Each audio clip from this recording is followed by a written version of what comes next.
So দেখো আমরা মেলা থেকে জাস্ট এই মাত্র বাড়ি এলাম, সেখান থেকে আবার একটু ক্যাফেতে গিয়েছিলাম। তো আজকে সারাদিনের ব্লগটা আমি তোমাদের সাথে মিনি ব্লগের আকারে অবশ্যই শেয়ার করবো। তো প্রথমে দেখাই মেলা থেকে আমরা কি কিনেছি, তোমাদের সঙ্গে এটা শেয়ার করা হয়নি, এটা পরে কিনেছিলাম। দাঁড়াও,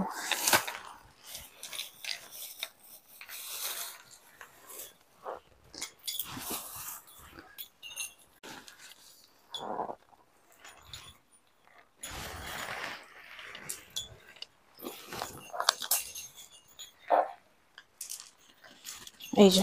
তো দেখো মেলা থেকে আমি লাস্টে আসার আগে এটা কিনেছিলাম।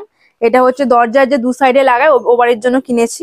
এগুলো বেশ অনেকগুলো ছিল, গণেশ ঠাকুর ছিল, স্বস্তিক ছিল, ঘট ছিল, হাতি ছিল। তো আমার এটা বেশ ভালো লাগে, শঙ্করদেব বললো গণেশটা, তো মাও বললো, তো এই যে গণেশটা সেখানে নিয়েছি। এটা হচ্ছে পুরোটা কাঠের, হ্যাঁ, এটা নিচে ঘন্টি আছে, পুরোটা কাঠের, খুব সুন্দর লাগলো, আমার তো ভীষণ পছন্দ। আর হস্তল মেলা মানে সব সমস্ত জিনিস কাঠের, ওখানটায় সমস্ত জিনিসই কাঠের, বেতে। তারপর দেখো মেলা থেকে এই একটা কিনেছি, এটা কি হোল্ডার, মানে এটা জাস্ট ঘরের সাজানো সুন্দর মতো। এটা কিন্তু পুরোটা পাটের, অনেকগুলো কালার ছিল, দেন মা বলে এটা নিতে, তো এটা নিয়েছি, এটা খুব সুন্দর, আমি ওখানে কি হোল্ডারে ঝোলাবো।